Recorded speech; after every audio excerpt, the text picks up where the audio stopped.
Bonjour tout le monde.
Bonjour tout le monde. Est-ce que vous voyez bien mon écran? Oui, c'est bon. Ok, super. Hop, juste que je reprenne la main sur le truc. Tac, bonjour tout le monde. Donc je vois qu'on est à peu près quarantaine, un peu plus sur le webinaire, 50, oui, 50 personnes maintenant. Euh, donc si tout le monde m'entend et voit l'écran, je pense qu'on va pouvoir commencer. Euh, donc Jim, bonjour, merci à tous. Oui. on voit ton discours en fait, on voit pas la page de présentation. Ah mince. Ok. Là, c'est mieux? Ok, au top, C'est tout bon. super. Ok. Donc, merci beaucoup à tous de vous être connectés en cette fin d'après-midi à La Réunion, Mayotte, et puis en ce début de journée aux Antilles. Donc voilà, je vais commencer par vous présenter un petit peu le planning de ce webinaire. Donc au programme, on va avoir quelques mots d'introduction des directeurs de nos pôles respectifs Synergie et Cahitropiques. Donc Monsieur Jérôme Villemain pour Cahitropique, Monsieur Adrien Villevoix pour Synergile. Ensuite, nous allons continuer par deux présentations. Une que je mènerai sur le guide BioTool que nous avons réalisé l'année dernière et cette année. Et ensuite, je donnerai la parole à Monsieur Timothée Pertin sur le sujet des matériaux durables aux Antilles et en Guyane. Pour enfin finir par la présentation des modalités de cette AMI avec toutes les questions auxquelles vous pourrez avoir au sujet de cette AMI. Donc, sans plus tarder, je laisse la parole à Jérôme Villemain pour quelques mots d'introduction. Merci Jim, bonjour à toutes et à Pas de tous problème. et merci d'être aussi nombreux aujourd'hui. Alors rapidement, quelques mots déjà, on est très content de faire un webinaire outre-mer tropical, interdom plus particulièrement. Donc Tropique, c'est un pôle de compétitivité, comme il en existe 55 au niveau français. On est labellisé donc par l'État, nous on existe depuis 19 ans exactement. On s'intéresse tout particulièrement à la bioéconomie des Outre-mer, bioéconomie tropicale, qu'on dit circulaire et durable. Les grands secteurs d'activité qui nous intéressent, c'est le secteur, dans un premier temps, l'alimentation, donc l'agriculture, l'aquaculture, l'agroalimentaire. Deuxième secteur, c'est la chimie durable, donc trouver dans la biodiversité de l'outre-mer français des molécules en substitution des molécules de la pétrochimie, principalement. Et puis, objet de notre webinaire aujourd'hui, tout ce qui concerne les matériaux biosourcés avec deux grandes composantes. Les matériaux biosourcés pour l'ameublement et le bâtiment, donc c'est vraiment le sujet, le cœur du sujet d'aujourd'hui. Et puis aussi tout ce qui est matériaux packaging, avec beaucoup d'actualités, beaucoup de projets dans ce sens. Donc, on garde en ligne de fond le principe d'économie circulaire parce que on est sur des territoires principalement avec peu de ressources, enfin, une ressource assez limitée. Donc, on se doit d'utiliser les coproduits, les sous-produits, les déchets, etc., des différentes économies. Et puis, bien sûr, hein, on accompagne uniquement des projets en lien avec la préservation de la biodiversité, qui est souvent exceptionnelle sur nos territoires. Alors nous, on est une petite équipe, hein, une dizaine de personnes, principalement des experts, hein, des chercheurs, docteurs, ingénieurs dans les différentes filières de la bioéconomie tropicale. Et on s'intéresse particulièrement à accompagner les projets innovants des entreprises. Alors, mettre en relation aussi les entreprises avec des équipes de recherche et sans oublier, bien sûr, la partie formation pour que ça bénéficie aux jeunes et qu'on inculque ces innovations à la société, hein, de manière assez générale. Accompagnement qui se veut principalement technique, mais on s'est rendu compte en fait on se devait d'accompagner les projets sur la recherche, enfin, le montage de projets, la recherche de financement, la propriété intellectuelle et en aval aussi tout ce qui concerne le marketing, la communication, la commercialisation. Donc un accompagnement assez large. Et en dehors de tout ça aussi, on accompagne aussi le développement des filières. Donc là, en lien avec les grandes stratégies nationales, régionales, départementales. Voilà, donc pas mal d'actions sur Calitropique. C'est une association avec 80-90 adhérents. Voilà, je vais pas m'étendre plus que ça, mais n'hésitez pas à consulter notre site internet, les différents réseaux sociaux, vous aurez plus d'informations. Et bien sûr, hein, n'hésitez surtout pas à faire appel à nous si vous avez des projets et des besoins en termes d'accompagnement. Sans plus tarder, je laisse la parole à Adrien, hein, donc directeur de Synergile. Synergile qui est adossé au pôle de compétitivité Calitropique, hein, depuis pas mal d'années maintenant, donc un très très grand partenaire de Calitropique. Merci Jérôme, vous m'entendez? Mon Dieu. Oui, oui, très bien. Bienvenue à Oui, c'est bon. tous. Ok. Bonjour à tous, bienvenue. Merci de participer à ce webinaire. Donc, je m'appelle Adrien Vielvoix, je suis ingénieur mécanique et directeur de Synergile. Synergile, c'est le pôle d'innovation de la Guadeloupe, spécialisé dans la transition énergétique et écologique aux Antilles. On a été créé en 2007 à l'initiative d'entrepreneurs et de collectivités, et notamment de la région Guadeloupe. Aujourd'hui, Synergile se situe à l'intersection des univers techniques, scientifiques et institutionnels, et on souhaite être le catalyseur pour le développement du potentiel d'innovation des entreprises et des acteurs de notre territoire, en accompagnant l'ensemble de l'écosystème dans une démarche d'innovation et d'adaptation énergétique et écologique. Aujourd'hui, Synergile compte 76 membres et représente de nombreux métiers, de l'énergie, de la mobilité, du bâtiment, du monde de l'innovation et des déchets également. On est une association comme Calitropique, à but non lucratif, et on est adossé, donc, comme je disais, à deux pôles de compétitivité. Le premier, c'est Calitropique, qui vient d'être présenté, je ne vais pas m'attarder, et le deuxième, c'est Cap Énergie, qui est situé en région PACA, région sud maintenant, et spécialisé dans l'énergie. Voilà. Donc on est soutenu financièrement par la région, l'ADEME, de nombreux adhérents et partenaires. Et on fait le lien avec le monde de la recherche, avec notre réseau d'acteurs de l'enseignement supérieur et de la recherche, comme l'Université des Antilles, et puis les représentations locales de l'INRAE, du BRGM et du CIRAD. Voilà, donc grâce à tous nos partenaires et à leur soutien, on peut aujourd'hui co-construire et réaliser des programmes d'action collaboratifs pour tout le territoire. Voilà, aujourd'hui, Synergile, c'est une dizaine de salariés réunis autour de 6 départements, vous les voyez sur la droite. Le premier, c'est Innov pour innovation. C'est un département qui va faire la promotion de l'innovation sur le territoire, qui va promouvoir les projets, accompagner les porteurs de projets. Ensuite, vous avez RBD pour réseau bâtiment durable. RBD, c'est un réseau national et nous sommes le représentant local de ce réseau. Réseau bâtiment durable en Guadeloupe, donc c'est un centre de ressources, c'est un chargé de mission qui va faire la promotion du bâtiment durable. Qui est connecté, qui va se présenter un peu après. GMD, c'est Guadeloupe Mobilité Durable. Pareil, c'est un centre de ressources et c'est un département qui va faire la promotion des mobilités durables, comme à l'image du bâtiment, c'est-à-dire faire en sorte de réduire l'empreinte environnementale et l'empreinte carbone du bâtiment. Ensuite, vous avez l'OREC, qui est un observatoire, l'Observatoire régional de l'énergie et du climat, comme il y en a dans chaque région de France. Ce sont des chargés de mission qui vont aller collecter les données sur le terrain, qui vont aller collecter les données auprès des partenaires, les analyser et les restituer sous forme de bilan. Bilan d'énergie et bilan du climat.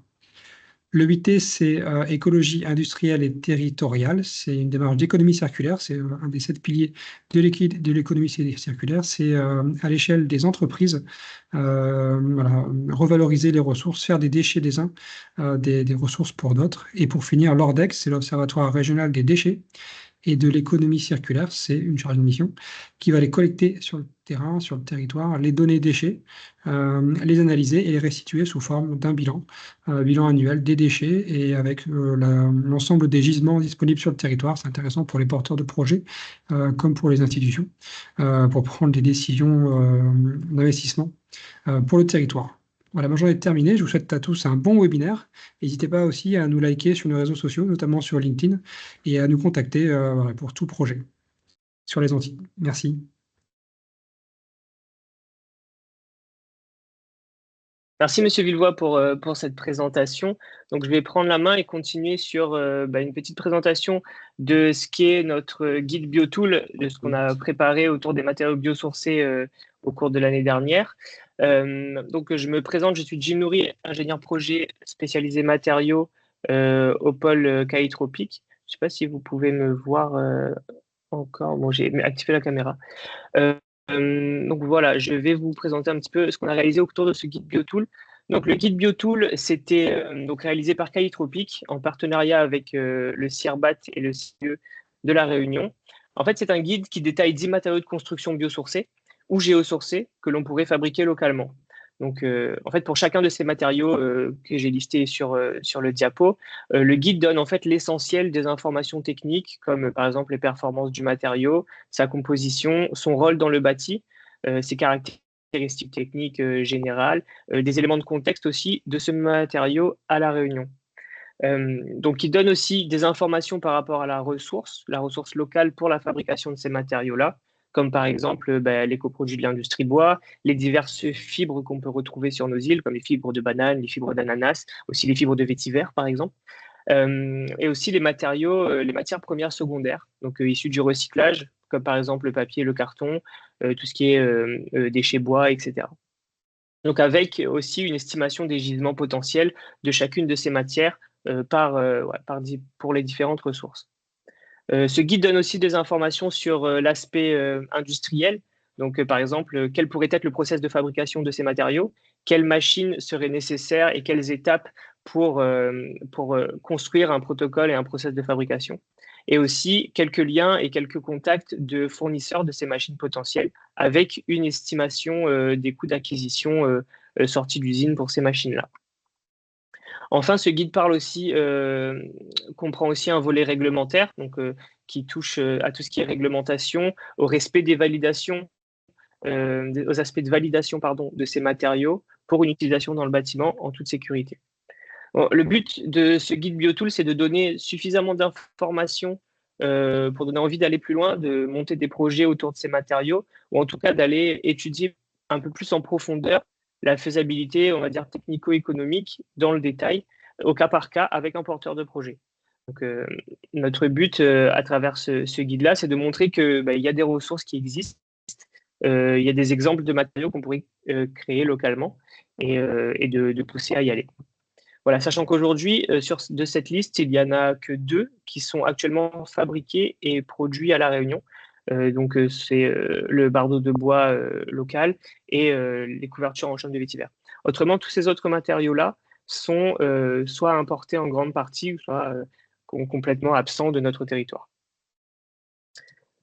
Voilà, donc les opportunités pour le développement de ces matériaux à La Réunion, on va dire qu'à La Réunion, en tout cas, ce sont des grandes opportunités, notamment parce qu'on bénéficie d'un écosystème de l'innovation qui est assez fourni à La Réunion, qui est complet.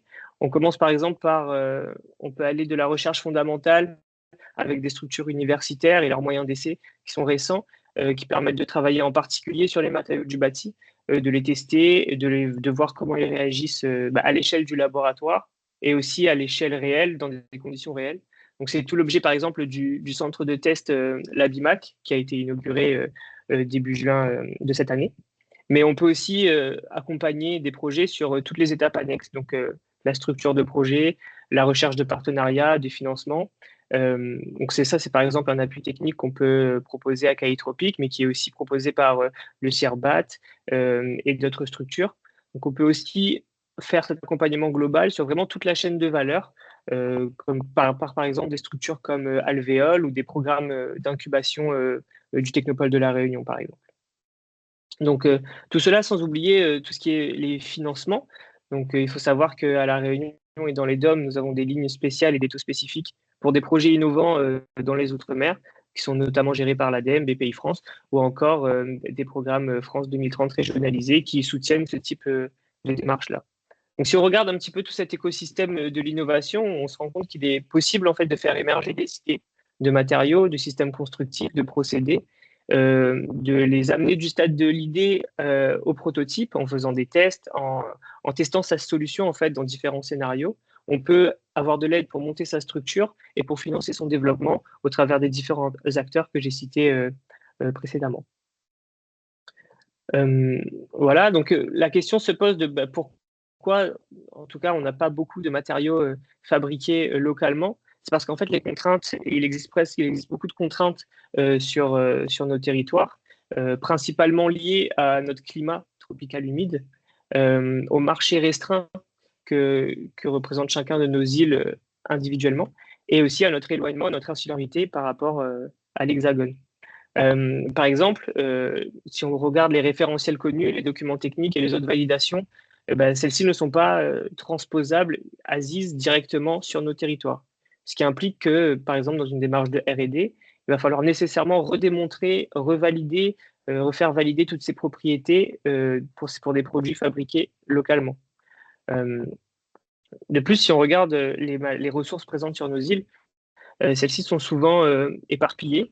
Donc, par exemple, quand on regarde les coproduits des activités agricoles, par exemple sur des fibres, on va voir que la ressource, elle est un petit peu partout sur le territoire et qu'il y a une démarche aussi de s'approprier cette ressource et de la concentrer en un point. Donc, quand elle n'est pas déjà mobilisée, par exemple, avec les coproduits de la canne, qui sont déjà très mobilisés pour l'énergie. Donc, il faut arriver à faire valoir en fait cette pyramide des usages, rassembler la ressource et contrôler son approvisionnement. Donc, ça fait partie d'une des contraintes qu'on peut rencontrer dans le développement de produits biosourcés. Aussi, si on regarde par rapport au climat, les contraintes sont plus fortes qu'en France hexagonale, en tout cas, elles sont différentes vis-à-vis des termites, par exemple, de l'humidité, du développement fongique, mais aussi par rapport aux aléas vents violents, risques sismiques, etc. Donc souvent, il faut adapter ou développer des moyens de traitement qui soient adaptés à nos territoires, tout en maîtrisant les propriétés mécaniques de ces produits qui sont fabriqués. Voilà, après, on peut aussi parler du déficit d'image. Il faut savoir que les produits biosourcés, d'une manière générale, ça change, c'est en train de changer, mais on peut aussi penser qu'ils ont un déficit d'image, c'est-à-dire qu'on peut leur reprocher d'être moins solide, de moins résister aux intempéries, d'être plus fragile, etc. Donc, il y a un gros travail de communication qui doit être fait, de sensibilisation autour des performances, et surtout, ces matériaux doivent être bien conçus pour être performants et vis-à-vis des normes en vigueur. Enfin, si je peux terminer avec ce dernier point, la taille du marché aussi ne va pas forcément autoriser le développement de tout type de produits. Il va falloir, malgré les aides, malgré les dispositifs de financement qu'on va pouvoir aller chercher, il va falloir que l'analyse en fait, technico-économique derrière ces projets-là, qu'elle soit rondement menée et pour qu'elle permette en fait de développer ces projets-là tout en assurant leur viabilité sur le long terme. Donc cela implique en fait de maîtriser les coûts d'investissement, de maintenance des équipements et surtout de bien choisir son produit, son projet en amont du développement. Voilà, donc si je reviens sur le guide BioTool, donc celui-ci donne 10 pistes de matériaux qui peuvent servir d'inspiration ou apporter des compléments d'information pour le développement de projets. Dans ce guide, on retrouve par exemple des produits qui, selon leur utilisation, présentent des différents degrés de contraintes. On peut voir que de manière générale, les matériaux de structure sont soumis à des fortes contraintes des fortes contraintes de performance, mais aussi des procédés de fabrication qui sont parfois plus complexes. Donc, par exemple, si je prends la fabrication de panneaux de bois recomposés, il faut une grande maîtrise des intrants, une machinerie importante, souvent onéreuse, qui pourrait avoir son sens peut-être dans une logique plus interdome. Ou en tout cas, ce type de projet, ce type de réflexion doit être vraiment abouti. Voilà, quand on n'est pas sur de la structure, on parle par exemple d'isolation ou de parement, les exigences, on peut dire elles sont moins fortes, même si elles sont quand même très présentes, notamment sur la résistance aux termites et au développement fongique, comme je l'ai dit un peu avant. Il faudra développer des moyens de traitement adaptés pour qu'on puisse développer ce genre de produits et les utiliser localement.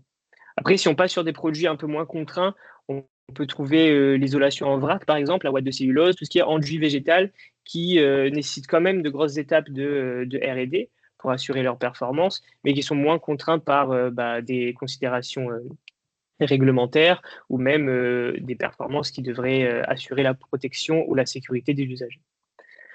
Voilà, donc de toute évidence, pour la fabrication de produits locaux, il va falloir s'inspirer des matériaux plutôt peu complexes, peu transformés, avec un historique sur d'autres territoires, comme par exemple la brique de terre compressée de Mayotte ou bien l'isolation l'isolation en paille, par exemple, en France hexagonale, ou des produits d'enduit fibré, par exemple, qu'on peut retrouver déjà sur le marché. Donc ces produits-là, ces matériaux peu complexes, peu transformés, vont permettre d'avoir quelque chose de commercialisable, quelque chose qui pourrait atteindre un marché, notre marché restreint, sans forcément avoir de gros investissements a priori pour leur fabrication. Donc on pourrait atteindre un espèce d'équilibre qui permettrait de rendre le projet viable. Voilà pour cette petite présentation. J'ai donné la parole à M. Timothée Pertin pour présentation technique autour des matériaux durables aux Antilles-Guyane. Donc Timothée, si je peux te donner la main à ce moment-là. Merci. Bonjour à tous, merci pour votre participation à ce webinaire. Je suis Timothée Pertin, chargé de mission réseau bâtiment durable au sein de Synergile, et je suis ingénieur matériaux avec une spécialisation en vieillissement des matériaux en milieu tropical et insulaire.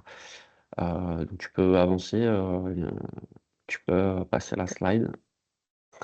L'idée de cette AMI, comme vous l'a présenté Jim, c'était à partir du guide BioTool, d'essayer de l'étendre en fait à d'autres territoires. Donc pour cela, on a réalisé un sourcing des différents matériaux pour identifier les gisements existants. Voilà, donc sur chacun des territoires notamment. Pour revenir sur un point un peu plus de définition en termes de matériaux, pour ceux qui ne seraient pas forcément familiers, on va avoir les matériaux donc biosourcés qui sont issus donc, de la biomasse, donc des gisements primaires encore une fois. Matériaux géosourcés, aussi gisements primaires, cette fois issus de la terre et des sols. On va pouvoir aussi élargir, en parlant de matériaux durables, tout ce qui va concerner donc les gisements secondaires, donc les déchets issus d'activités d'exploitation ou de construction au sens large. Ça peut être, comme l'a dit Jim, dans le cadre de la filière canne, les résidus tels que la bagasse qui sont déjà fortement mobilisés pour la génération d'électricité et d'énergie. Les déchets de la construction, évidemment, et les déchets issus les gisements issus de la réhabilitation des bâtis ou de la déconstruction de bâtiments déjà existants. Tu peux passer à la diapo. Alors pour cela, on a décidé de classer ces gisements en 4 grands types, donc les gisements identifiés. Donc comme je l'ai dit, les gisements primaires qui vont être biosourcés et géosourcés. Les matériaux déchets, mais au sens large, donc ça peut être des déchets déchets ou résidus d'extraction ou d'exploitation de ces filières. Mais il faut aussi garder à l'esprit que potentiellement, il y aura des déchets dangereux. Notamment, on peut penser, par exemple, dans le cadre de la Guadeloupe et de la Martinique, au bois de classe 4, qui est traité chimiquement pour des raisons donc de résistance aux nuisibles tels que les termites, comme l'a dit Wim, et antifongiques. Et à l'issue de déconstruction, ces gisements vont arriver en fait dans des points de collecte. Il va y avoir enfin, ces déchets vont arriver dans des points de collecte. Ça va être un gisement.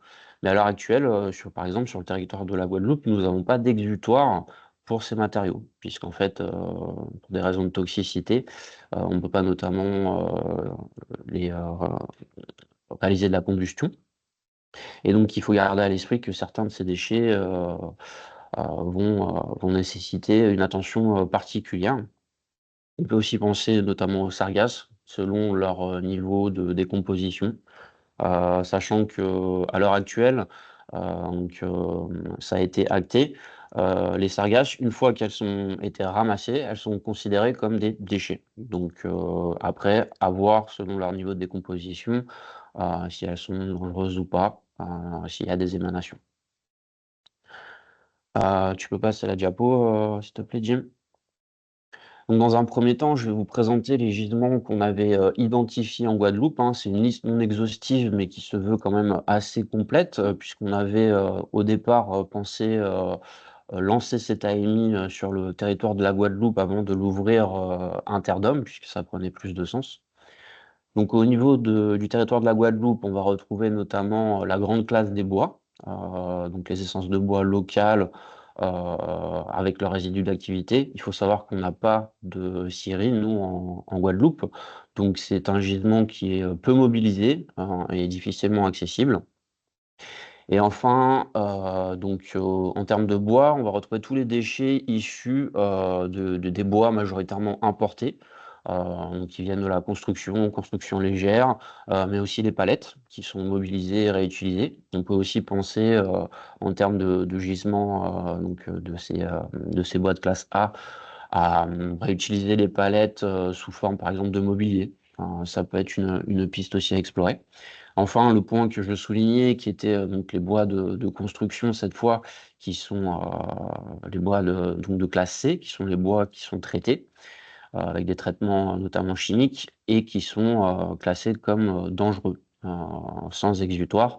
Et donc, il y a des pistes de réflexion et peut-être des projets à mener pour valoriser ces gisements.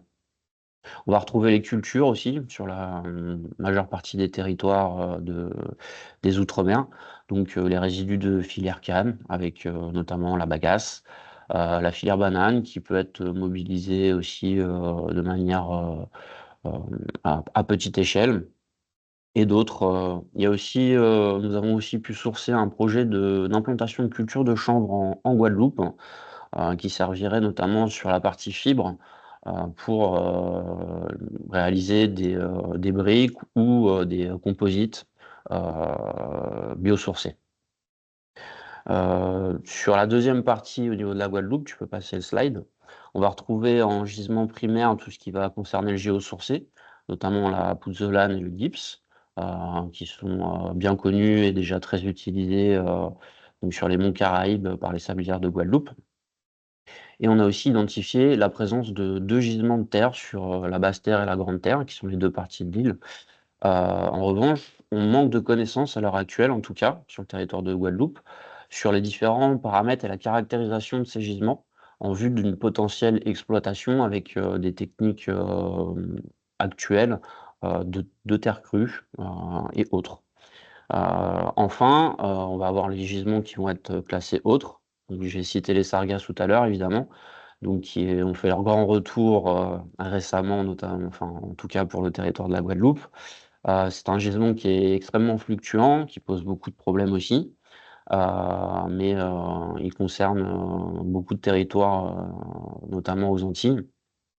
Et donc, c'est un gisement potentiellement mobilisable avec un fort tonnage, même s'il est variable en fonction de chaque année. Et aussi, par exemple, je parlais notamment de ce qui concerne le gisement issu de la déconstruction des bâtis. On peut penser aux céramiques qui vont être issues de la démolition, de la déconstruction des aménagements de salles de bain, voilà, ou du carrelage, par exemple. Tu peux avancer.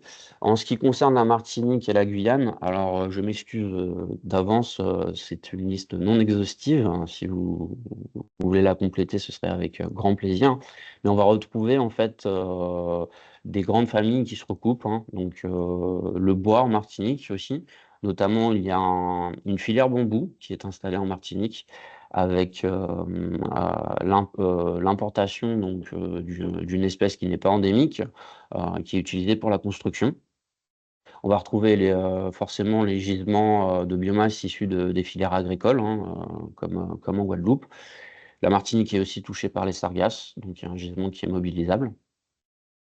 En Guyane, on va retrouver les gisements primaires de terre qui sont très connus et très utilisés, donc terre, roche, argile, latérite, qui sont notamment utilisés pour fabriquer des briques avec la brique de Guyane.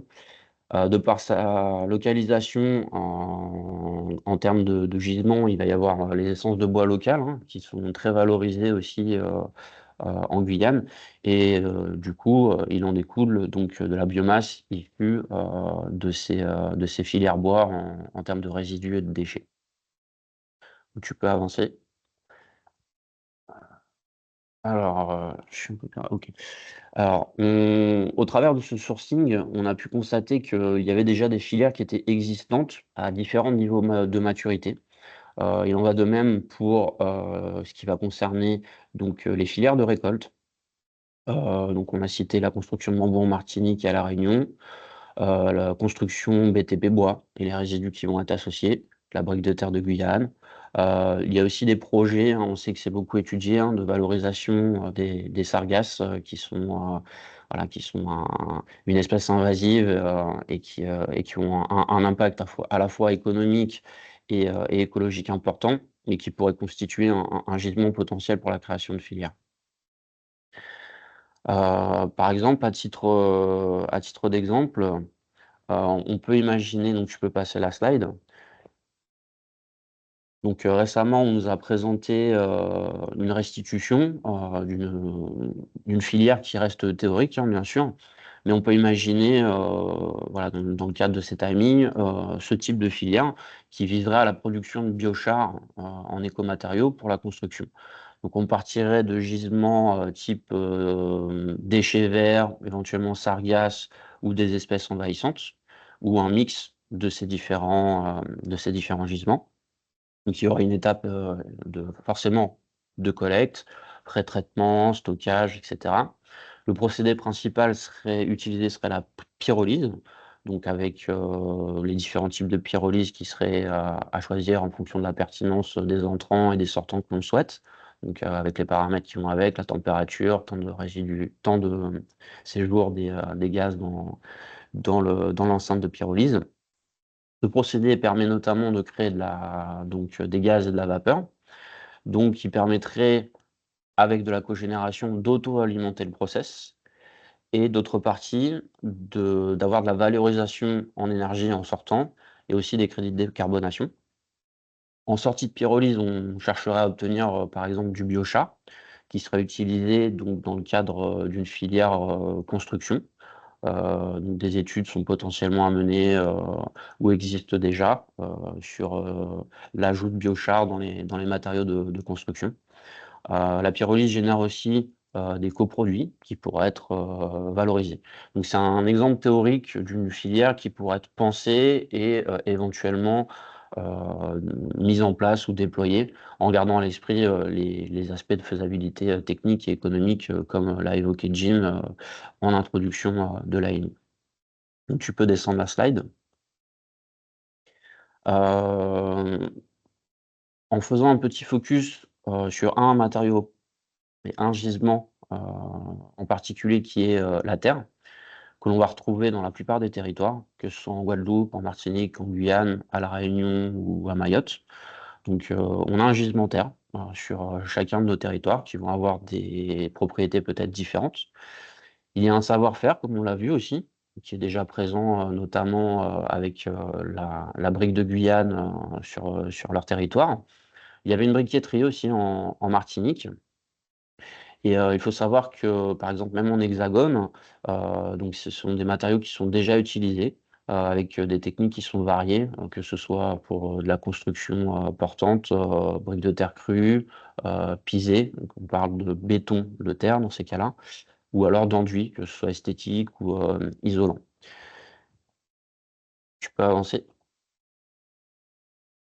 Et donc en faisant le focus ne serait-ce que sur le gisement de terre, on voit qu'il y a de véritables synergies qui sont envisageables entre les territoires, d'outre-mer.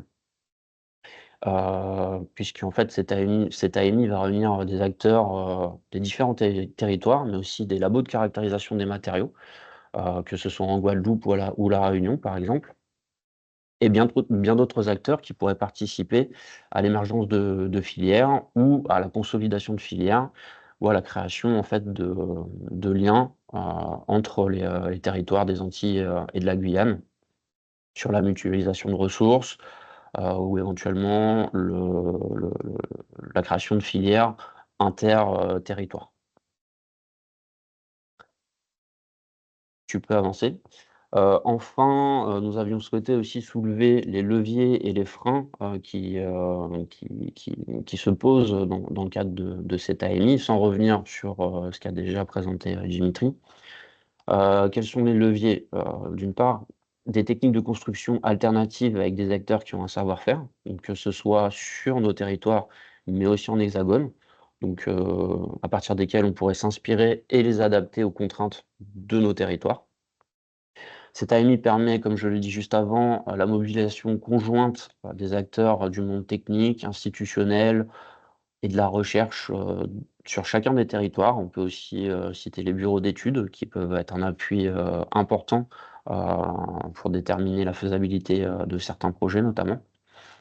En termes de freins, nous avons identifié la nécessité, de réaliser des études, par exemple, sur des filières qui sont émergentes. On pense par exemple à la filière terre en Guadeloupe. Il nous manque, la caractérisation à proprement parler, heu, de la terre pour pouvoir, soit l'exploiter, localement, soit pour, adapter, en fait, son utilisation au territoire.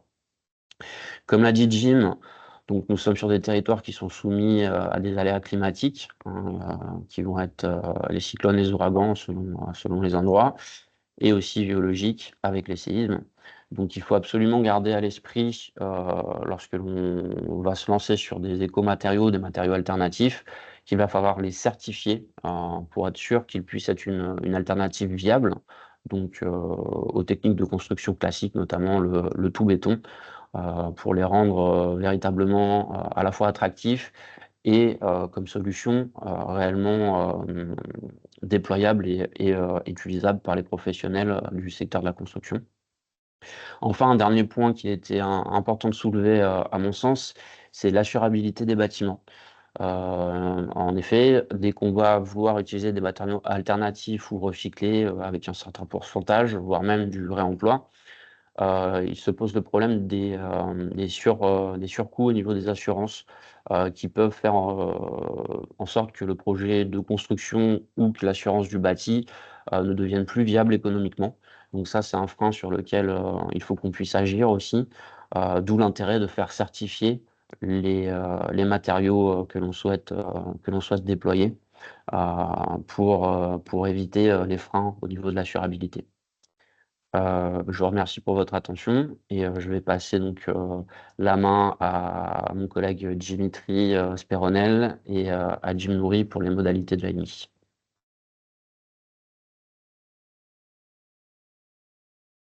Et merci Timothée pour ta présentation. Donc Dimitri, on avait convenu que c'était toi qui lançais le début de ces slides-là. Je te laisse prendre la parole. Ça marche. Alors bonjour à tous, bonjour à toutes. Merci d'être présents. Merci à Timothée, merci à Jim pour déjà les 2 présentations techniques qu'ils nous ont faites. Ce que nous allons faire maintenant, nous allons vous présenter les principales modalités de l'AMI. Donc on va s'alterner, Jim et moi. Moi, je vais commencer par vous présenter en quelques mots assez simplement les objectifs principaux de cette AMI. Alors, c'est assez simple. En termes de motivation globale, on va chercher à travers cette AMI à recenser les idées, les projets qui sont portés sur ces différents territoires autour des écomatériaux de construction, avec pour but de pouvoir les appuyer, de pouvoir participer à l'émergence des filières, de ces filières sur les différents territoires.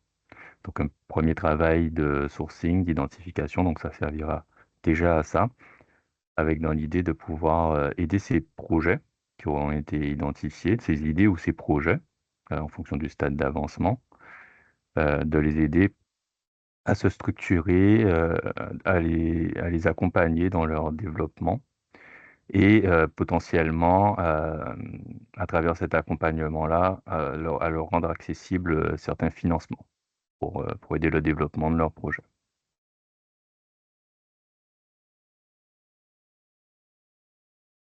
Ok, ensuite, si on revient sur la typologie de projet ciblé, donc ce sont les matériaux et produits de construction, donc principalement des matériaux biosourcés issus du vivant, ou alors des matériaux géosourcés issus de la terre ou du sol. Nous, ce qu'on aimerait faire, c'est participer justement à ce développement-là de projets avec un impact environnemental faible, c'est-à-dire que on n'est pas restrictif sur le type de projet. Il faut que de toute façon, l'idée générale et la motivation générale du projet soit de soit participer à la décarbonation de la construction, ou en tout cas de participer à avoir un impact environnemental faible pour l'entièreté du bâti construit. On espère aussi pouvoir réaliser des projets qui ont vocation à se sourcer majoritairement en local. Euh, Comme on sait que dans la plupart des matériaux de construction, en tout cas dans leur fabrication, euh, l'impact carbone, en fait, majoritairement, c'est l'étape de fabrication. Mais du fait de notre insularité, l'impact aussi qui est non négligeable, c'est l'importation de ces matériaux-là sur le territoire. Donc, si on peut les sourcer majoritairement en local pour leur matière première, ce serait l'idéal. Au niveau de l'éligibilité des candidats, globalement, vous pouvez retenir que voilà, si vous disposez d'un numéro SIRET, il y a moyen pour vous de présenter votre projet. Au niveau des types de structures, des types de candidats, donc bien évidemment les entreprises classiques, le privé, qu'elles soient petites ou déjà bien développées, les associations professionnelles, les collectivités, bien évidemment et très, très encouragés, les acteurs du monde de la recherche, qui sont les bienvenus pour présenter des projets. Et pour donner une petite grille de lecture un peu complémentaire à ça, les projets sous forme de consortium, c'est-à-dire où vous n'êtes pas forcément tout seul, où vous portez le projet avec d'autres acteurs qui sont peut-être dans la liste là que je viens de donner, sont bienvenus, sont plus que bienvenus, même si vous avez réussi à trouver quelques alliés à droite à gauche sur votre projet pour le porter avec vous, c'est génial. Et peut-être même si vous avez réussi à aller sur de l'interdom, c'est-à-dire pas uniquement sur votre territoire, où il y a une cohérence que vous avez trouvé de collaborer avec un autre acteur d'une île voisine, par exemple. Voilà, c'est des choses qui seront vues d'un très bon œil. Bien évidemment, on cherche toujours à rester cohérent au niveau des zones géographiques. Mais voilà, au niveau de l'éligibilité, c'est quelque chose qui sera regardé avec attention. Donc, finalement, quel bénéfice pour les lauréats? Nous, ce qu'on essaie d'apporter à travers cette AMI-là, c'est des mains et peut-être des cerveaux supplémentaires sur le projet pour un accompagnement au montage, un accompagnement en ingénierie de projet, surtout aider à la mise en relation, c'est-à-dire faire le lien entre les idées, les problématiques et les potentielles structures qui pourraient répondre à ces questions-là, notamment les laboratoires de recherche pour les tests, tout ce qui est partenaire, peut-être de fournisseurs, peut-être voilà, sur les questions qui sont encore à déterminer avec les projets qu'on va recevoir et les porteurs de projets qu'on verra au cours de notre relève. Donc voilà, on essaye aussi, à travers cette AMI-là, notre but, c'est de faire un appui dans la recherche de financement, c'est-à-dire que idéalement, on aimerait amener un projet à remplir un dossier, répondre à un appel à projet type ADEME, type BPI, ou bien trouver en tout cas un financement pour faire développer cette idée-là. Voilà, et aussi candidater à la labellisation Donc, Calitropique, nous, on porte un label, le label Calitropique, qui permet d'avoir déjà cette reconnaissance d'un projet bien monté, d'un projet bien ficelé, qui derrière facilite l'accès à des potentiels financements à la clé. Voilà. Très bien. Alors du coup, ça nous amène à la question des modalités de candidature, enfin en termes de process. Donc en termes de délai, il faut savoir que vous avez entre aujourd'hui et le 18 août, 23h59, heure locale, très précisément, pour envoyer votre candidature. Les deux adresses que vous avez ici, vous les retrouverez sur les différents documents qu'on va communiquer. Donc voilà, soit vous pouvez les noter, soit vous pouvez flasher le QR code pour avoir ces adresses sous la main. À retenir que bien évidemment, il y a une adresse qui va être dédiée au territoire de la Réunion et de Mayotte. Donc c'est la première que vous avez ici. Et la seconde pour les territoires Guadeloupe, Martinique, Guyane, euh, qui vont être ensuite, bien évidemment, les projets qui auront été adressés seront vus en commun au cours du jury. Mais voilà, pour simplifier un peu votre envoi, vous avez ces deux adresses qui sont à disposition.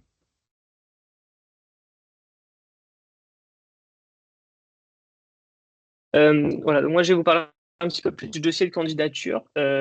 Afin de postuler, nous avons mis à disposition un dossier que vous pouvez retrouver en scannant ce QR code présent sur la diapo. Donc, ce sont des informations assez simples à remplir. On voulait un dossier de candidature rapide à remplir et surtout pour pouvoir inclure le maximum de projets possibles. Donc, des informations obligatoires comme le nom du porteur, le descriptif de l'intention, de l'idée et surtout les besoins pour le développement du projet. Donc, en tout cas, ce sera attendu d'exprimer ces attentes en termes d'accompagnement dans ces informations obligatoires-là. Ensuite, en complément, si jamais vous avez déjà des informations par rapport à votre rapport sur le territoire, la réplicabilité de votre solution, si vous avez déjà identifié les compétences ou les partenaires nécessaires pour vous développer, tout ça, c'est bien évidemment désiré dans le dossier de candidature. Si vous avez aussi des éléments financiers, comme par exemple un budget prévisionnel, un type de financement visé, comme des appels à projets que vous avez déjà identifiés, tout ça, c'est des informations qui seront utiles aussi à nos équipes pour pouvoir derrière apporter le meilleur accompagnement possible. Voilà, donc des éléments économiques aussi, les attentes du marché, le business model. Souvent, si on y a déjà pensé, ça aide beaucoup après pour les axes de travail qu'on aura identifiés avec les différents porteurs. Donc voilà. Les dates clés, Dimitri, je te laisse rappeler. Alors, quelques dates clés. Donc, la fin des candidatures, normalement prévue le 18 août 2024. Donc, ça, c'est la date de clôture actuellement officielle. Euh, on se réserve quand même la possibilité de repousser un peu cette date, euh, si on voit que c'est nécessaire. Mais pour l'instant, en tout cas, la date officielle de clôture est au 18 août. Si en termes de dossiers présentés, on a ce qu'il faut en termes de quotas analysés. En tout cas, voilà, normalement, ça s'arrête au 18 août. Donc, je vous conseille de ne pas spécialement prendre le risque d'attendre une prolongation. Si vous avez un projet, vous essayez de préparer ça avant le 18 août, vous nous l'envoyez, même si c'est le 17, c'est pas grave, mais vous nous l'envoyez. Et ensuite, on traitera. Il y aura des comités de sélection qui seront organisés, donc suite à la clôture des candidatures, avec un jury qui se réunira, donc un jury avec des acteurs des différents territoires avec des compétences techniques sur les différents domaines qu'on a présentés précédemment. L'annonce des lauréats devrait se faire en septembre 2024. Donc, il y aura une communication qui sera faite et bien évidemment, les lauréats spécifiquement, eux, en plus, en seront notifiés. Suite à ça, suite à ce jury, l'annonce des lauréats, donc il y aura le démarrage de l'accompagnement commun avec Calitropic et Synergile, où justement on vous présentait donc l'appui à l'ingénierie de projet, donc aider la structuration du projet, ça peut être de la mise en relation, un peu tout ce que Jim présentait tout à l'heure, dans l'idée de renforcer un peu tout ça, de vous aider à aller vers vos objectifs qui peuvent être l'obtention de financement, qui peuvent être le développement de votre marché. Donc voilà, ça on verra en fonction des projets qui auront été lauréats. Et je peux terminer par un petit mot. Donc, les équipes de Calitropique et les équipes de Synergile, donc de par nos fonctions quotidiennes, on met une grande importance à la question de la confidentialité de projet. Donc, pas d'inquiétude au niveau des projets que vous allez présenter. Donc, c'est quelque chose auquel on est vraiment sensibilisé. Donc, euh, vous aurez cette confidentialité qui vous est garantie au niveau des projets que vous présentez. Et s'il doit y avoir communication par la suite, donc bien évidemment, vous serez contacté en amont pour obtenir votre autorisation. Voilà, donc c'est à peu près tout. On a voulu cette présentation de lancement assez courte et concise pour laisser la place à un temps d'échange, de questions-réponses sur cette AMI-là. Donc la parole est à vous si vous voulez directement poser vos questions, soit dans la rubrique Q&A ou bien lever la main et prendre la parole au fur et à mesure. Je vais d'abord regarder les questions qui ont été posées dans le chat. Donc là, je vois conversation de la réunion.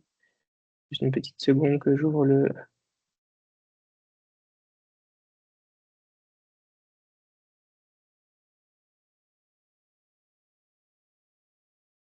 Bonjour, est-ce que l'AMI peut être portée par un groupement d'hommes-com? Oui, donc cette question a été répondue dans la présentation. Donc bon, on aimerait bien avoir justement des projets qui touchent un peu à tous les territoires. Donc oui. Ça peut venir en complément d'un financement européen ou France 2030, où on est souvent financé à 50 voire 70%. Alors, de ce que nous, on va proposer dans le cadre de cette AMI-là, c'est un accompagnement de projet, c'est-à-dire qu'on va, selon les axes de travail déterminés avec les différents porteurs, on va apporter un accompagnement de projet ou une aide à la complétion ou à la réponse à différents appels à projets. Dans le cadre de cette AMI-là, il n'y a pas de compensation financière de compensation financière à la clé, mais on veut travailler vers justement l'obtention de financement pour les projets. Donc, a priori, aucun problème pour travailler avec nous et en tout cas pour poser un dossier si vous visez un financement européen.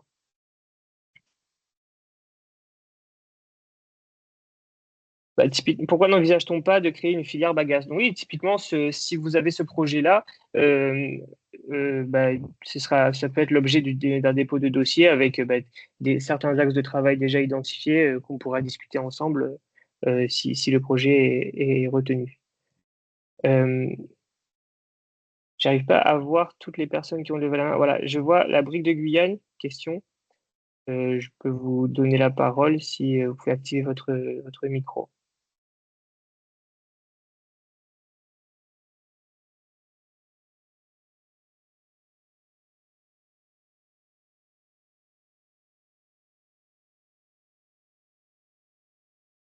Vous arrivez à prendre la parole?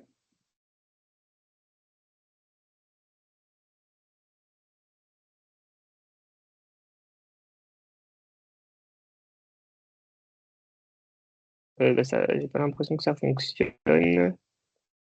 J'ai une main levée aussi de Laurence Romana. Est-ce que vous arrivez à prendre la parole avec votre micro?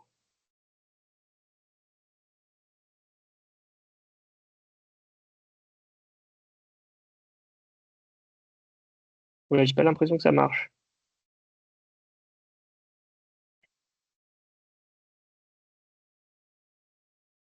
Donc, je vous invite à poser votre dossier, votre question dans le chat. Bon, ok, je vois, écrire la question. Un seul dossier sera retenu. Alors non, normalement, donc ça va dépendre déjà du nombre de dossiers qu'on reçoit et de la charge de travail que ça va représenter. Donc il y aura un échange avec les différents porteurs de projets qui auront déposé un dossier. On va pas retenir non plus 10 dossiers, je pense, car il faut prendre en compte justement cette charge de travail-là. Mais on prendra, je pense, plusieurs dossiers. Il n'y a pas l'autorisation pour activer le micro. Euh,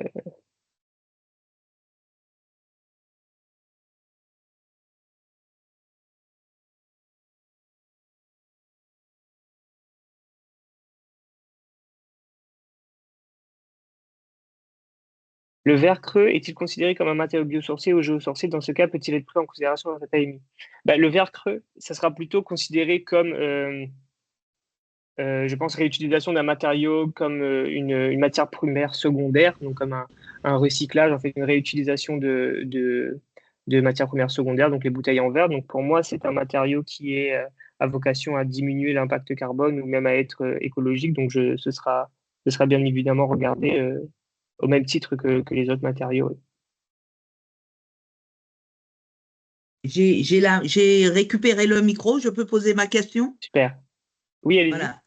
Bon, d'accord. Merci à tous pour ces beaux temps d'échange et ces informations.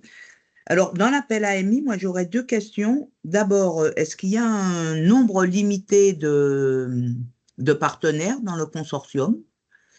Maximum, je parle.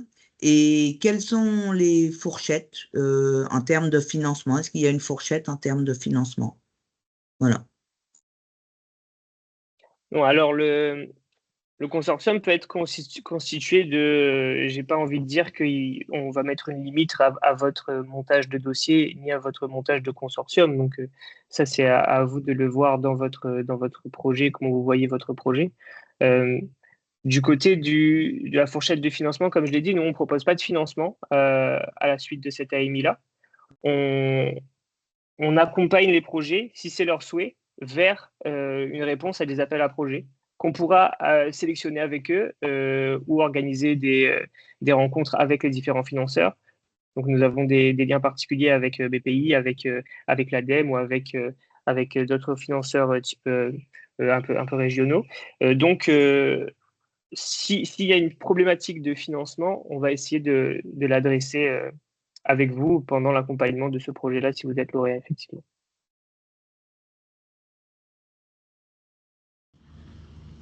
Oui. Donc, la brique de Guyane, Stéphane Lambert, vous m'entendez? Bonjour. Oui. Oui, bonjour. Oui, je disais, j'ai déjà mis dans le commentaire là, dans la conversation. Mais la brique de Guyane, si sur notamment les Antilles, mais également ailleurs, et j'en profite pour saluer Cécilia Lodreau de Nouvelle-Calédonie, qui on avait commencé à travailler sur un autre sujet. Oui, nous, on est prêt à participer avec notre connaissance de la filière, de toutes les étapes, différentes étapes de certification, enfin, tout ce qu'il faut connaître pour pouvoir développer une filière. Donc, s'il y a des partenaires qui veulent lancer quelque chose sur une île, parce qu'en dehors de la Guyane, il n'y a que des îles, je crois, vous n'hésitez pas à nous contacter sur la brique de terre crue stabilisée. Nous sommes également intéressés sur tout ce qui est panneaux liés avec de la terre et de la fibre. Si effectivement on peut travailler. Et là, en Martinique, vous avez déjà Emerald qui travaille sur ce type de sujet bagasse-terre. Enfin, avec bagasse, pardon. Voilà. Ok, donc n'hésitez pas à nous contacter. Super, merci beaucoup pour votre intervention. En tout cas, c'est exactement ce type de lien qu'on veut essayer de mettre en place aussi, donc avec les professionnels qui sont vraiment proches de leurs produits, comme la brique de Guyane. Si derrière, on a des projets autour de ça, on n'hésitera pas à faire le lien et à essayer de faire que la mayonnaise prenne avec le plus de monde possible. Donc voilà. Est-ce qu'il y a d'autres questions, peut-être dans l'Assemblée ou sur le chat? Vos messages. Encore une main levée. Les porteurs de projets en cours. Ouais, j'ai vu un message déjà sur le chat. Les porteurs de projets en cours de création d'entreprise sont-ils exclus du programme candidature? Alors, on a restreint l'AMI à des projets ou des porteurs de projets ayant déjà un SIRET. Donc, à voir si vous vous catégorisez dans cette catégorie-là ou pas. Après, si c'est des projets qui sont encore à l'étape d'idée ou même qui n'ont pas encore été très structurés, etc., on sera ouvert à les accueillir et à les analyser aussi dans notre sélection. Oui, il y avait une main levée avant que je prenne l'autre question du chat, si vous pouvez directement prendre la parole. Ouais. Oui, bonjour, donc AK2, Gérald Saint-Pierre, merci déjà pour cette rencontre et cette possibilité de pouvoir fédérer justement autour d'une filière sur le territoire. Donc, ça ne serait pas vraiment une question, mais plus un appui en fait sur ce que j'ai pu comprendre. Donc là, actuellement, vous proposez lors de l'AMI, en finalité, de pouvoir nous permettre d'avoir des acteurs, en fait, qui vont pouvoir appuyer grâce à la... Allô? Vous entendez? Oui, on vous entend. Oui. Il y a un peu de Donc, bruit, mais on vous entend. D'accord. Donc, je disais en fait qu'il serait par rapport au fait de fédérer les acteurs autour en fait de la possibilité de chercher un financement qui pourra mutualiser en fait mutualiser les forces au niveau de la Caraïbe. C'est vraiment en fait dans ce sens que vous faites cet appel. Donc, je reprends un peu la question. Oui. Je vais laisser Vas-y, je mes reprends. collègues plutôt côté anti répondre à cette question-là, mais je pense que la réponse est oui. Je peux en partie répondre. Donc déjà, oui, sur le côté fédérer les acteurs autour des projets qui portent justement sur les écomatériaux locaux pour notre territoire. Donc clairement, oui, ça fait partie des objectifs de cette AMI. Il y a également la volonté d'identifier des initiatives qui parfois on a des porteurs de projets, on a des chefs d'entreprise, on a des groupes qui essaient de faire des choses parfois un petit peu dans leur coin, pas forcément volontairement dans leur coin, mais ils n'ont pas forcément communiqué ou communiqué suffisamment pour que ça arrive aux oreilles du bon acteur qui pourra les aider à se développer. Donc ce travail d'identification, de sourcing, c'est également un des objectifs de l'AMI. Et ensuite, si je dois prendre un troisième axe qui est peut-être le plus basique, le plus naturel, au niveau de nos structures, que ce soit Calitropique ou que ce soit Synergile, ça fait partie de nos missions d'identifier des projets cohérents qui essaient de se monter sur ces thématiques, sur nos thématiques, et de les accompagner, de les appuyer dans leur structuration, dans leur développement, dans la mesure de notre possible, bien évidemment. Là, par exemple, Jim a déjà répondu sur la partie financement, que sur cette AMI, euh, il n'y a pas de dotation financière qui est prévue pour le lauréat, en tout cas pas via l'AMI, mais on est conscient que ça peut être un besoin, une difficulté, une nécessité pour un porteur de projet pour faire avancer son projet. Donc c'est pour ça que quand on a réfléchi à l'AMI, on s'est dit, OK, dans l'accompagnement, on va inclure le côté, certes, ingénierie de projet, mais comment les aider à, s'il y a le besoin bien sûr, comment les aider à accéder à des financements ou à répondre à des appels à projets qui pourraient intervenir par la suite. D'accord, ça répond en partie à ma question. Donc là, je vais peut-être plus étayer pour qu'on puisse avoir vraiment ce sujet de fédération. Donc là, c'est par rapport à l'autorité des marchés financiers, puisque l'axe en fait qui sera couvert sous un cadre juridique actuellement avec, à part Interreg qui permet en fait d'avoir une couverture financière permettant en fait de porter des projets à plus de 5 ans. Sur quel axe en fait qui serait intéressant pour nous de pouvoir se regrouper et de permettre en fait à cette AMI d'avoir cet impact sous forme, puisque actuellement avec l'idée des PTCE, donc du champ économique, social et solidaire qui permet en fait la forme hybride de financement qui peut être solvable. Mais à part de ça, il faut vraiment réfléchir actuellement à cette possibilité en fait de ne pas rester en fait dans un cadre de prise illégale d'intérêt sur le territoire de la Guadeloupe, sachant que nos politiques, avec toute l'histoire en fait de changement de statut national qui cherche à prévoir, donc l'identification de cette ligne financière, pour moi en fait, c'est principalement sur ce plan que je serais d'accord à vous suivre en fait sur cette action d'AMI. Donc en tant qu'AK2 et représentant d'AK2, nous souhaiterions justement pouvoir étayer sur ce questionnement un peu plus profondément avec vous. Oui, alors bien sûr, de toute façon, ces questions de financement-là, au cas par cas, en fonction de ce qu'on aura récolté comme projet et en fonction de la typologie des porteurs et des consortiums qui seront créés, de toute façon, on se rapprochera des autorités compétentes et surtout des organismes financeurs des administrateurs du FEDER ou bien des administrateurs d'autres gestionnaires de financement pour pouvoir répondre à ces questions-là de la meilleure façon possible. De toute façon, aujourd'hui, on n'a pas encore toutes les réponses par rapport à tous les cas et tous les scénarios qui vont peut-être se présenter à nous, mais le but, c'est de décortiquer tout ça avec tous les partenaires qu'on aura identifiés et qu'on a déjà identifiés dans la démarche, et puis de répondre de la meilleure façon possible à l'avenir, quoi. D'accord. Donc actuellement, le syndicat du change n'est pas présent, mais je vais parler quand même en leur nom.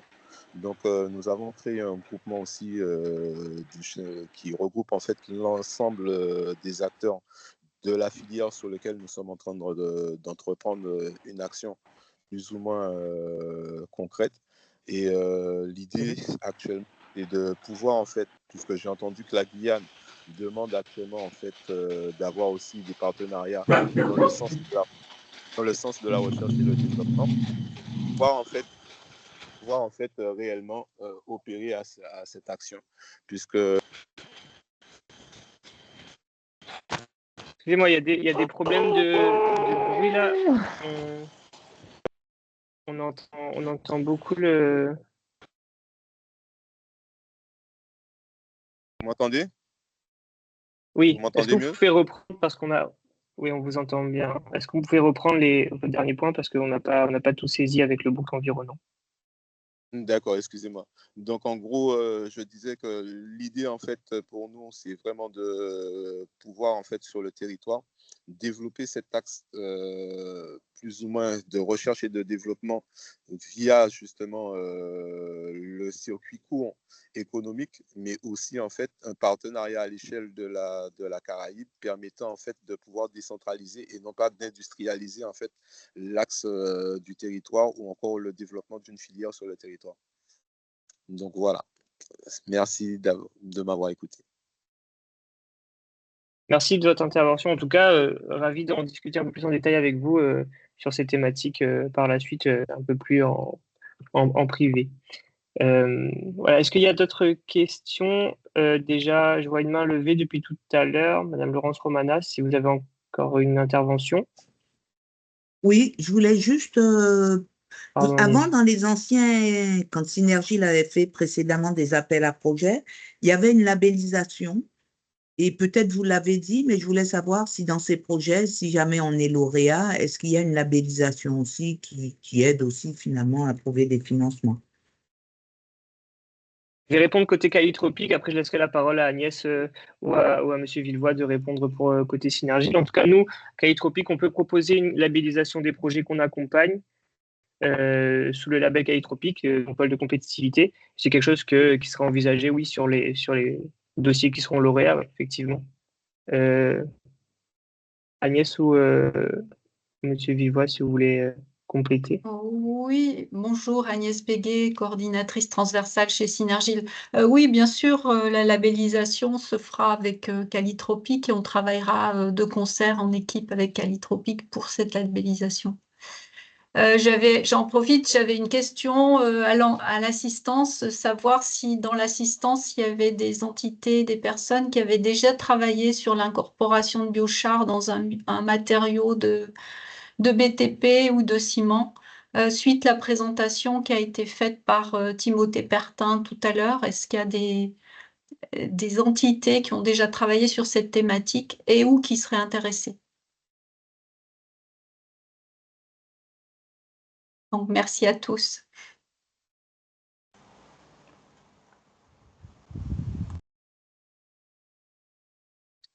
Voilà, si dans l'audience, on a des gens qui ont déjà participé à des projets autour du biochar, de la pyrolyse, vous pouvez écrire ou bien prendre la parole directement. Merci. Alors peut-être juste pour intervenir dans ce cadre-là, nous, on a utilisé des produits résiduels de pyrolyse sur la durabilité des matériaux plastiques qui peuvent être utilisés dans les BTP, mais pas dans le béton en particulier. Voilà. Ok. Merci C'est la Laurent. partie aqueuse. Bonjour, est-ce que vous m'entendez? Oui. Donc, oui.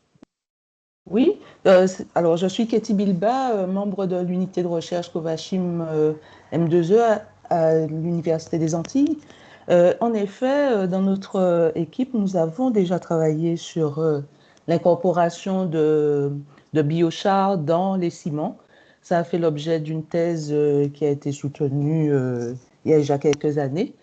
Et nous continuons à travailler sur ce champ des matériaux cimentaires. Et de la même manière, nous avons, enfin pas de la même manière, nous avons également commencé à travailler sur la terre et l'incorporation de matériaux calcinés dans cette terre de façon à améliorer, à avoir un matériau isolant.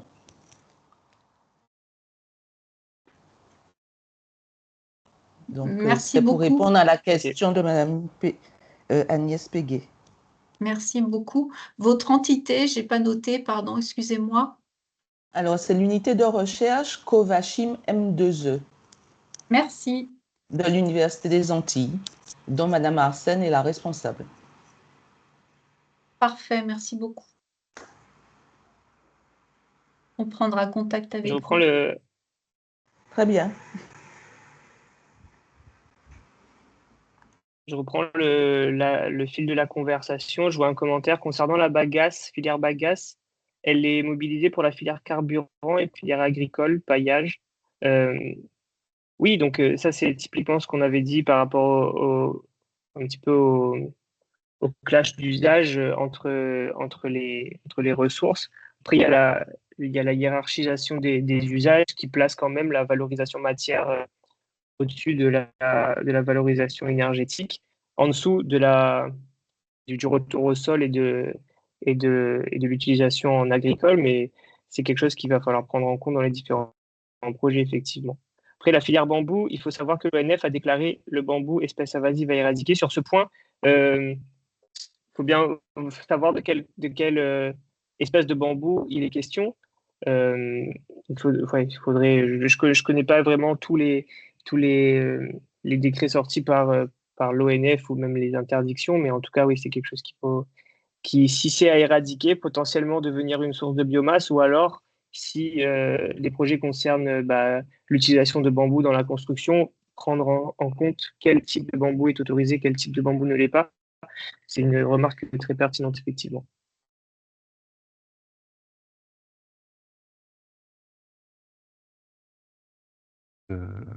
Alors, il y a une petite question sur est-ce que les lauréats pourront collaborer avec vous à distance ou est-ce qu'il faut être sur le même territoire?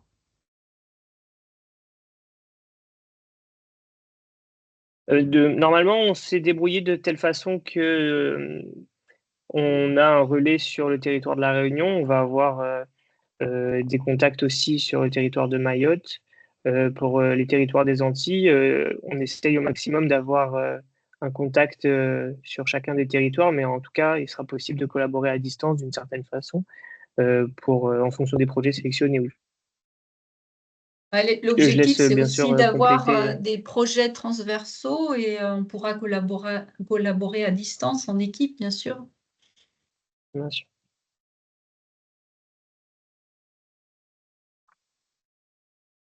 Peut-être Laurence Romana, une autre question? Allez-y, oui. Oui, voilà, d'abord juste parce que je vois que Katie s'est présentée, c'est très bien, j'ai oublié de me présenter et de présenter le groupe auquel j'appartiens. Donc c'est un laboratoire de recherche de l'Université des Antilles qui s'appelle le GTSI et qui travaille sur la durabilité des matériaux en milieu tropical. Alors ma question porte sur, enfin entre autres, puisqu'on a 2 axes de recherche, mais concernant cet AMI. Ma question portait, est-ce qu'il vaut mieux, puisque finalement c'est une AMI entre Synergile et Calitropie, est-ce que l'idée aussi derrière tout ça, c'est de mettre en relation des acteurs du territoire antillais, des territoires antillais, avec ceux de la Réunion? Ou est-ce que c'est complètement indépendant? Non, Je vais l'objectif, répondre, c'est de mais oui, c'est favoriser. ça. Exactement. Le Pardon. but, c'est de mutualiser. Non, mais on allait dire la même chose, je pense, mais le but, c'est de mutualiser un petit peu les efforts et d'essayer de jouer la carte de la complémentarité entre les différents labos qui peuvent exister et les différentes entreprises et même euh, les différentes actions, quoi. Le but, c'est d'avoir un maillage le meilleur possible, dans la mesure du possible, bien sûr. C'est ça. Et il y a quelque chose également qu'on a mis en lumière dans la présentation, c'était la question de la cohérence au niveau des territoires. Euh, Faire sortir des matériaux de la Guadeloupe pour les envoyer à La Réunion, ça peut avoir une empreinte carbone assez lourde. Donc, si c'est pas forcément judicieux, bon, c'est pas forcément ça qu'on va chercher à faire. Par contre, au niveau des compétences, donc là, aucun problème sur la transversalité, aucun problème sur la collaboration. Et au niveau d'échanges entre îles qui sont peut-être, enfin, je dis îles, entre territoires, qui sont peut-être un peu plus proches, ou en tout cas où on peut justifier de la pertinence de collaborer ensemble. Voilà, c'est vraiment ça qu'on va appuyer. La question de la cohérence, vraiment, elle va être obligatoire au niveau dans l'évaluation des projets qui seront présentés.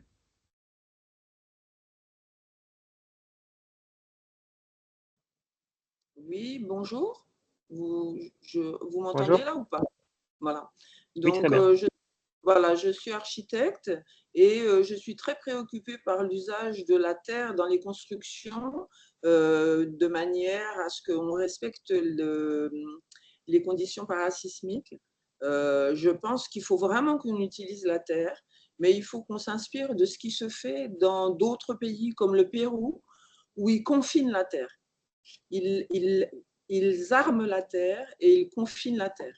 Donc, je pense que si vous faites des recherches par rapport à ça, il faut vraiment axer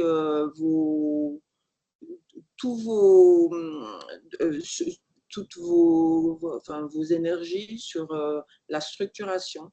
Parce que ce n'est pas suffisant de faire des poteaux, des poutres ou des choses comme ça, puisqu'on a vu que c'est ce qui manquait, par exemple, dans les derniers tremblements de terre au bord de la Méditerranée. Mais je pense qu'en dehors de ça, si la terre éclate, en fait, ce qui tue les gens, c'est pas de prendre une brique sur la tête, c'est la poussière qui rentre dans les poumons et les gens meurent en 3 secondes. Donc, il faut vraiment que vous arriviez à confiner la terre. Ok, entendu. Donc ça, c'est plutôt une remarque sur un système constructif par rapport à la sécurité, etc. Donc si effectivement il y a des projets autour de la Terre, ce sera, je pense, pris en compte. En tout cas, c'est un axe important. S'il y a eu des soucis par rapport à ça, ce sera intéressant de l'intégrer dans des projets, effectivement. Ouais. Merci beaucoup pour cette remarque.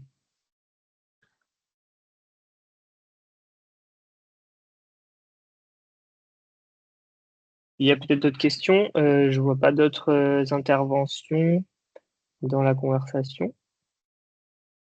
Donc, de toute façon, je rappelle que bah, voilà, les documents de l'AMI sont disponibles à travers les QR codes qui ont été transmis. Ils vous seront transmis aussi à tous ceux présents sur ce webinaire aujourd'hui par mail.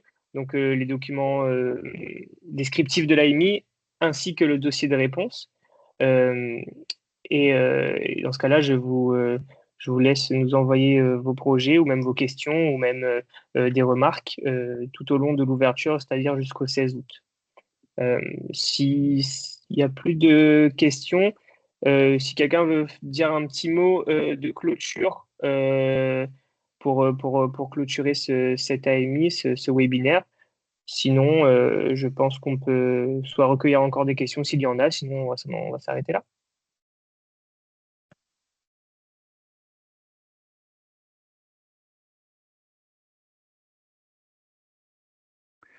Alors pour ma part, je remercie tout le monde, toutes les personnes qui ont pris un peu de temps ce matin ou cet après-midi pour d'autres, pour être présents, pour découvrir un peu le lancement de cette AMI.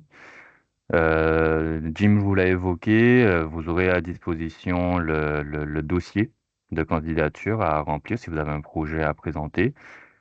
Vous aurez également une petite fiche des modalités de l'AMI qui dresse les contours. Donc nous, ce qu'on vous a présenté à l'oral aujourd'hui de manière assez simple, assez synthétique, vous aurez un petit document qui vous représente tout ça bien dans les règles.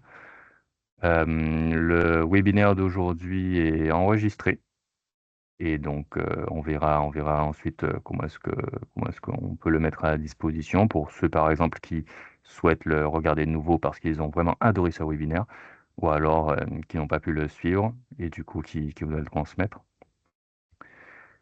Donc voilà, un grand merci à tous et ensuite n'hésitez pas s'il y a des questions qui vous arrivent en cours de route, à minima vous avez vu les 2 adresses mail passer, vous les aurez dans le dossier et ensuite bon c'est assez simple aujourd'hui, vous allez sur le site internet de Calitropic ou le site internet de Synergile, vous retrouvez forcément nos coordonnées quelque part, vous nous passez un petit coup de téléphone, vous nous envoyez un petit mail, voilà, il y aura toujours quelqu'un dans la boutique pour répondre et vous guider par rapport à vos interrogations.